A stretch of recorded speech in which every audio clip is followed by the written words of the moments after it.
C'est le nom de Jésus. Celui qui nie le Fils, il n'a pas le Père non plus. Pierre dit dans Actes chapitre 4, verset 12, « Car il n'y a sous le ciel aucun autre nom qui n'ait été donné aux hommes par lequel nous devions te sauver, si ce n'est le seul nom de Jésus-Christ de Nazareth. » L'évangile porte sur Jésus et non pas sur une autre personne. Or aujourd'hui, qu'est-ce qu'on voit? C'est l'apostasie totale, c'est la déchéance totale. Dans Ésaïe chapitre 30 verset 1, il a dit « Malheur dit l'Éternel aux enfants rebelles qui prennent des résolutions sans moi et qui font des alliances sans ma volonté pour accumuler péché sur péché. » Ils vont pécher sur péché. C'est ça les temps de la fin. Dans Matthieu 24 verset 11, Jésus dit « Parce que l'iniquité se sera accrue, l'amour du plus grand nombre se refroidira. » L'apostasie. Les temps sont difficiles, les temps sont dangereux, les temps sont compliqués. C'est pourquoi ceux qui suivent, vous qui êtes là, et ceux qui vont suivre ce message, sachez que les temps sont difficiles, les temps sont compliqués. Jésus vous interpelle. Paul dit dans 2 Timothée, chapitre 3, que sache que dans les derniers jours, les temps seront difficiles. Ce sont ces temps que nous sommes en train de vivre. L'apostasie est généralisée. Le péché dans les assemblées est pire que dans le monde.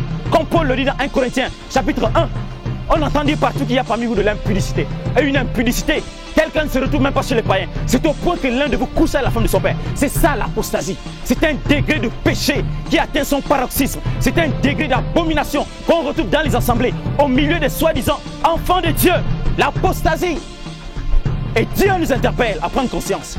Chacun pour sa part. Dans 2 Thessaloniciens chapitre 2, le verset 3, Paul dit que personne ne vous séduise d'aucune manière. Car il faut que l'apostasie soit arrivée au préalable. Les temps de la fin sont caractérisés par une apostasie générale. Et lorsqu'on voit apostasie, il y a l'idée de rébellion. Apostasie signifie rébellion, déviation, éloignement, écartement, déchéance totale. Et ce sont ces temps-là que nous sommes en train de vivre actuellement. Ce sont les temps de décadence totale, généralisée.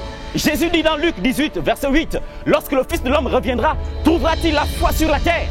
Et Paul dit dans 1 Timothée chapitre 4, verset 1, il dit « Mais l'Esprit dit expressement que dans les derniers temps, quelques-uns abandonneront la foi, l'apostasie. » Les temps de la fin sont caractérisés par l'abandon de la foi.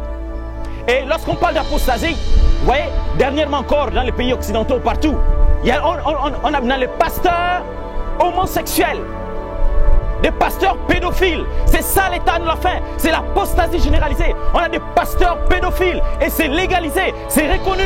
C'est une abomination aux yeux de Dieu. Parce que la Bible dit que tu ne coucheras pas avec un homme comme on couche avec une femme. C'est une abomination.